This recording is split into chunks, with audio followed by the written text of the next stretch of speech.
पशुपतिनाथ है, सत्ययुग से ही है ना। इनका सत्ययुग में ज्योति रूप में थे, ज्वालेश्वर नाम से था। और उसके बाद में विष्णु जी ने आके तपस्या किया तो उन्होंने पार्थिवेश्वर बना दिया उनको, है ना, पार्थिवेश्वर।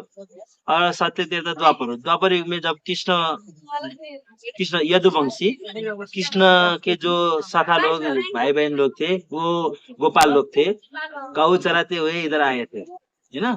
उस समय उन्होंने उनमें से एक गौ उनको दूध चढ़ा के जाती थी, है ना। वो गौ ने पता लगाने के कारण से इनका पशुपतिनाथ बन गया है, गौ के माध्यम से पता लगाने से। वो गौ फिर उनका नाम था कामधेनु गौ। वो साक्षात पार्वती नहीं, जो उमा है, उमा पार्वती, वो गौ के रूप में आके दूध अर्पण करती थी, ऐसा इसमें लिखा है कथा, है ना। और उसके बाद में भी 2 बार आए पशुपतिनाथ। शिवजी किरातेश्वर रूप में आए पहले, अर्जुन को पाशुपत आश्रय देने के लिए, अर्जुन को पाशुपत आश्रय देने के लिए किरात रूप में आए थे, है ना। और महाभारत युद्ध खत्म होने के बाद में वो लोग उधर से केदारेश्वर, बद्री, केदार होते हुए घूमते हुए जाने लगे थे, तो बीच में वो केदारेश्वर में पहुंच गए पांडव लोग, है ना। ये तो बहुत पापी है, सारा अपने भाई बहन सारा लोग को मारने के बाद में मेरा दर्शन करके पुण्य अर्जन करने के लिए इधर आ रहे हैं, ऐसा समझ के उन्होंने उस भैंसे के झुंड में अपना वेश बदल लिया था, है ना। और उधर से भीमसेन को लगा कि हमें महादेव दर्शन देने नहीं जा रहे, ये छुपने वाले हैं, बल्कि उन्होंने देखा गौर से, तो अपने नीचे से जमीन के रास्ते से होते हुए उधर से निकलने लगे थे, तो उन्होंने पूछ दिया केदारेश्वर में, है ना। वहाँ भीमशिला नाम लिखा है केदारेश्वर में, है ना। सब बड़ा भीमशिला है वो, वो शिवजी का भैंसे का रूप वाला धड़ के नीचे का भाग का हिस्सा है ना। और इधर निकल गए थे, तो आप इनने दिखाया होगा जो गणपति के पास में इतना सा छोटा सा शिला है, वो सिर का भाग, निकलने का भाग है। लेकिन जो है हाँ, लेकिन 4 बार मेन जो शिवजी है उसी में प्रकट हो गए, तो उनमें भैंसे का सिर वाला उसमें समाहित नहीं है ना। और उससे भी पहले वो मृग रूप में आए थे, एक सिंगा वाला डियर, हिरण, इसीलिए उनका 4 चेहरा है, एक निराकार है, 5 है, सद्योजात, तत्पुरुष, वामदेव, अघोर और ईशान।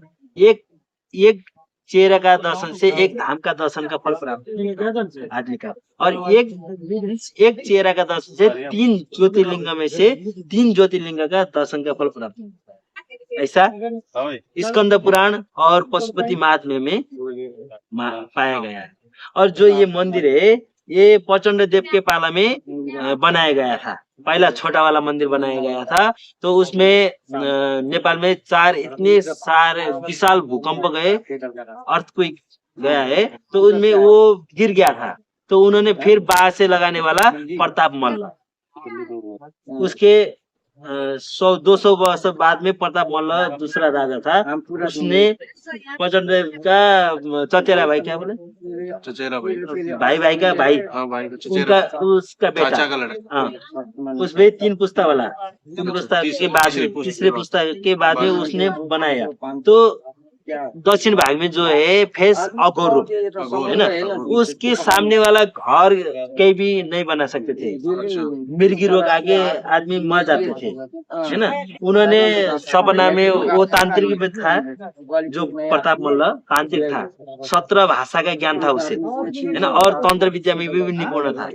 उन्हें क्यों ऐसे मर रहे मेरे लोग, मेरे जनते क्यों मर रहे, तो उन्होंने भगवान से पूछा कि अघोर रूप के सामने जो घर बनाता है उसका ऐसे मृत्यु होता है, तो उसके लिए क्या कर सकते हैं, तो आप भैरव को उसके आगे खड़ा कर दो, मेरे सामने भैरव को खड़ा कर दो, जो पास वाला दिखाएगा जो है वो भैरव जी है, वो भी लिंग दिखाएगा, और भैरव तो छोटा है उनसे, तो ये नंगा क्यों बैठा है, तो आंख बंद कर दी। तो उसके बाद में इधर वाले लोग सब जीवित रहने लगे, खुशहाल रहने लगे। यहाँ का हिस्ट्री ये, जो मंदिर है ये 1800 1867 मतलब 1867 67 में ये मंदिर की स्थापना हो गया है ना। उसके बाद में विक्रम संवत 2040 साल में सब चांदी का कर दिया राजा वीरेंद्र ने। राजा वीरेंद्र राजा वीरेंद्र ने सारा चांदी का चांदी का कर दिया, गेट और सब अंदर बाहर सब सारा चांदी का, चांदी जितना का भी वो कर दिया। रखा है सारा हाँ, चांदी का। और जो सबसे ऊपर वाला गोल्ड है वो पहले प्रचंड देव के पाला में हो। और अगर जैसे अभी मंदिर में आते हैं तो कौन सा टाइम सही रहता है? सबसे उत्तम टाइम 11:30 सुबह 11:30 बजे। 11:30 बजे।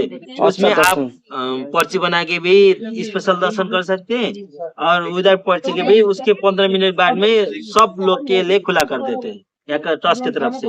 तो उसमें घूम के सब दर्शन कर सकते हैं आराम से। लेकिन अंदर नहीं जा सकते। उसका सबसे कम 2100 का पर्ची बनता है, तो सबसे हाई उसमें 25 लाख का, फिर भी टच नहीं कर सकते। सबसे कम 2100 और सबसे ज्यादा 25 लाख का। लेकिन पर्ची फिर भी बनता है। अंदर टच नहीं कर सकते। टच नहीं होता है और अपने हाथों से कुछ भी नहीं चढ़ता है, चढ़ता नहीं है। जो ट्रस्ट की तरफ से सिस्टम है वो आपके थाली में दूध, दही, घी, चीनी, फूल, फल, मिष्टान्न, माला वगैरह सब देते हैं, अंदर से देते हैं।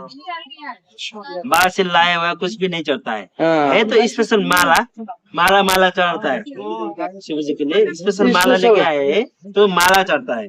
उसमें भी यहाँ 3 मंदिर है, विशेष 3 मंदिर है आपके, जो क्या बोलते गुरु नानक मठ से एक माला आता है रोज, वो माला चढ़ता ही चढ़ता है। कहाँ से आता है ये पास में है। अच्छा, गुरु नानक मठ जो है वहाँ से एक माला आता है, डेली आता है, चढ़ती है। और उनका एक चढ़ता है। और ये हमारा नेपाली भट्ट है, नेपाली भट्ट है, वो इनसे भी पहले पूजा किया हुआ, उनका वंशज है ये जो पूजा कर रहे हैं, इनसे भी पहले वाले पूजा करने वाले भट्ट यही है।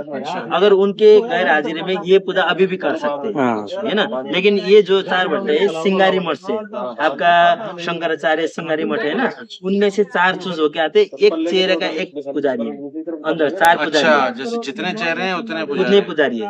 और आपके 12 ज्योतिर्लिंग में कहीं भी नहीं है ना ऐसा सिस्टम। लेकिन यहाँ एक आपस में वार्तालाप भी नहीं कर सकते वो लोग। अच्छा, जो जिसकी करते हैं उनका पूजा करने के बाद में वो एक साइड में बैठते हैं, बाहर आके बात कर सकते हो? नहीं, बाहर भी बैठते नहीं, बाहर भी बात नहीं करते। वो अलग अलग बैठते, अलग अलग भक्तजन के साथ में वार्तालाप करते, लेकिन आपस में वार्तालाप नहीं करते। वो वार्तालाप करना है तो उनका निवास में जाके बात। और कुछ ऐसी कोई बात? और ये मंदिर में साइड है, और ये जो साइड में उसने बता दिया होगा, वो बचपन से यही है, लेकिन पढ़ा लिखा नहीं है, कम पढ़ा लिखा है। वो जो सुनने के बाद में हिस्ट्री करता है, वो भी जो है नॉलेज के हिसाब से करता है ना। हमारा तो मास्टर हो गया है, अभी भी बहुत सारे ज्ञान लेना बाकी है ना। जो 4 साइड है, 4 साइड में 4 युग से संबंधित है ना। सत्य, त्रेता, द्वापर और कली, वो उल्टा राउंड करके जाना पड़ता है। शिव जी का मेन उत्तर साइड है ना, उसमें जो त्रिशूल है वो शिव जी के साइड है, उसमें अर्धनारीश्वर रूप है ना, उसको वामदेव भी कहते हैं। तो वहां से जो त्रिशूल है उसके सामने से फिर वापस आना होता है, परिक्रमा के सिस्टम होता है। तो सत्य के दर्शन के बाद में द्वापर का और त्रेता का और कली का दर्शन, फिर वहां से वापस उल्टा घूम के फिर वहीं से जो त्रिशूल है उसके पास में से फिर उल्टा घूम के नंदी का दर्शन करने के बाद में बाहर निकलना है। ये यहाँ का दर्शन का मान्यता है। जो YouTube में कहा गया है कि ये पहला नंदी का दर्शन जो करेगा वो पशु में जाएगा, ये गलत बात है। गलत सिस्टम के हिसाब से सबसे पहले नंदीश्वर का ही आह्वान किया जाता है ना। नंदीश्वर भी साक्षात शिवजी है। शिवजी ने अवतार लेके किसी के घर में उनके तपस्या से प्रसन्न होके तेरे घर में इस रूप में आऊंगा बोल के उनको आशीर्वाद दिया।